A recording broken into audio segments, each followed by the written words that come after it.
आपका दर्शन हो गया तो सवाई माधोपुर लोकसभा क्षेत्र के नामांकन भरने से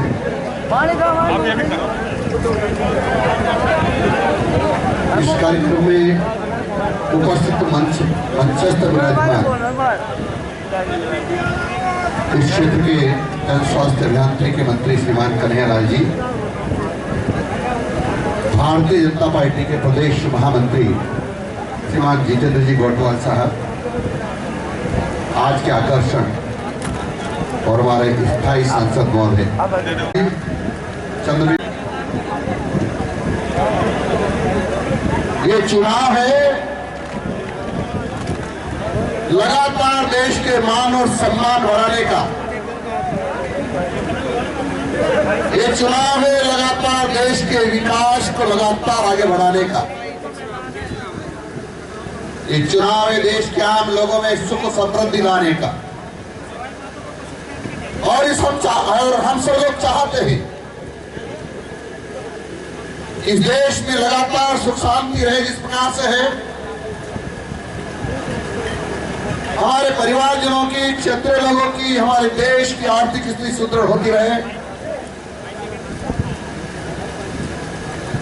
और जब आर्थिक दृष्टि विपन्न है वो लगातार बढ़ता रहे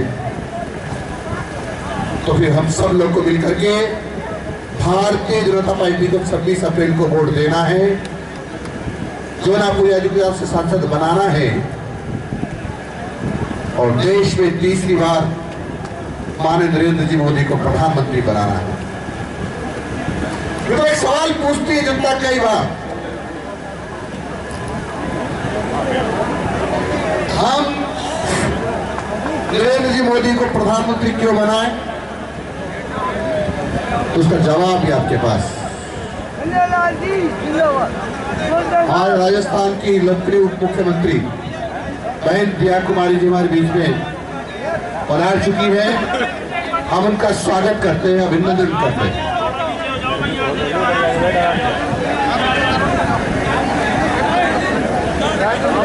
राजस्थान की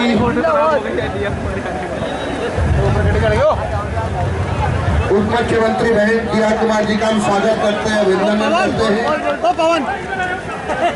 उनका पर पाबंदी लगाई है तो समय की कांग्रेस के 400 संतों को गोलियों से भून करके मार डाला था।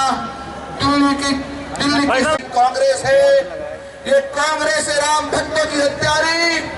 क्या हम राम भक्तों की हत्या और संतों की हत्या करने वालों को वोट दे सकते हैं क्या? नहीं। क्या हम राम भक्तों की या गो भक्तों की हत्या करने वालों को वोट दे सकते हैं क्या? हम नहीं देंगे। देश की जनता ने संकल्प कर लिया है। हत्यारों, तुमने हमारे राम भक्तों की हत्या की है, तुमने संतों की हत्या की है, तुमने गो भक्तों की हत्या की है, इसलिए तुमको इस देश में वोट मांगने का अधिकार नहीं है। तुम तो आतंकवादियों के प्रतिनिधि हो और इसीलिए तो आतंकवादियों को तुम चीखा करके बुलाते थे, सम्मान से बोलते थे और सुप्रीम कोर्ट का दरवाजा तुमको बचाने के लिए तुम रात को 12 बजे दरवाजा खटखटाते थे। ऐसे लोगों को हम वोट कैसे दे सकते हैं? देश की जनता जानती है, राजस्थान की जनता जानती है, टागर लोकसभा क्षेत्र की जनता जो जानती है वो किसी भी कीमत पर हत्यारी पार्टी के प्रतिनिधियों को, प्रत्याशियों को वोट नहीं दे सकती है। ये संकल्प हमने ले लिया है। मित्रों, हमारी सरकार आई, प्रारंभ हो गया, पूरा हो गया। 22 जनवरी को भगवान राम उनकी जन्मभूमि पर बने भव्य मंदिर पूरा राम की बाढ़ आ रही, राममय हो गया पूरा देश। और जहाँ राममय हो जाए वहाँ राम विरोधियों को वोट कैसे दे सकते हैं? इसलिए किसी भी कीमत पर जो माननीय नरेंद्र जी मोदी ने, देश की जनता ने लक्ष्य तय किया है कि 400 पार, तो 400 पार होगी। और कांग्रेस से आर पार की लड़ाई क्या, ये तो पार पार की लड़ाई होगी, आर पार तो जा ही नहीं सकती। कि किस प्रकार से अशोक गहलोत की सरकार के कारिंदों ने हमारे पेपरों को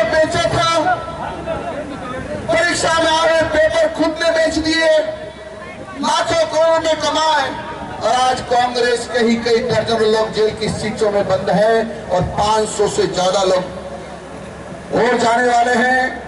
अब अशोक गहलोत भी और डोडासरा भी बचने की जुगत भिड़ा रहे हैं, लेकिन मुझे लगता नहीं है कि ये बच पाएंगे। ये भी जेल जाएंगे कि उन्होंने हजारों लाखों बच्चों का भविष्य खराब किया है। मित्रों,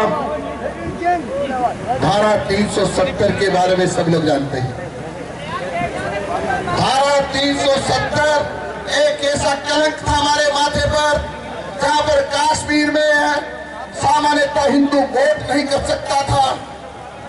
वहां की एक तरह से सत्ता आतंकवादियों के हाथ में थी। वहां किसी भी कीमतों में स्वतंत्र रूप से तिरंगा नहीं फहरा सकते थे, तिलक नहीं लगा सकते थे, भारत माता की जय नहीं लगा सकते थे।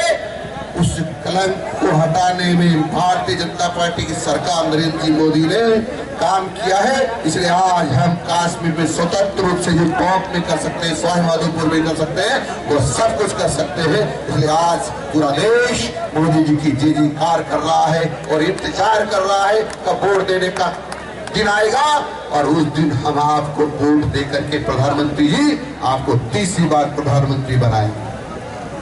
आपने देखा होगा इन लोगों को, कांग्रेसियों को, भगवान राम के बारे में कहा, सुप्रीम कोर्ट में जाकर के कहा कपोल कल्पित कल्पना है भगवान राम, इनका कोई अस्तित्व नहीं है। भगवान राम कपोल कल्पित कल्पना है तो वाली क्या रामायण की झूठी है, महाभारत झूठे हैं, वेद पुराण झूठे हैं, हमारे मंदिर मठ झूठे हैं, और हमारे मंदिर मठ को झूठा कहने वाले, हमारे ग्रंथों को झूठा कहने वाले महापापी है। हमारे देशवासियों का घोर अपमान किया है। हमारे देशवासियों का घोर अपमान करने वाले, भगवान राम का अपमान करने वाले, ग्रंथों का अपमान करने वालों को हम किसी कीमत पर वोट नहीं देना चाहते हैं, और हम इसको बची कुची कांग्रेस को उठा करके हम हिंद महासागर में फेंकेंगे। इतना ही निवेदन करने से मैं फिर आपसे निवेदन कर रहा हूँ कि 26 तारीख को कमल के फूल पर वोट दे करके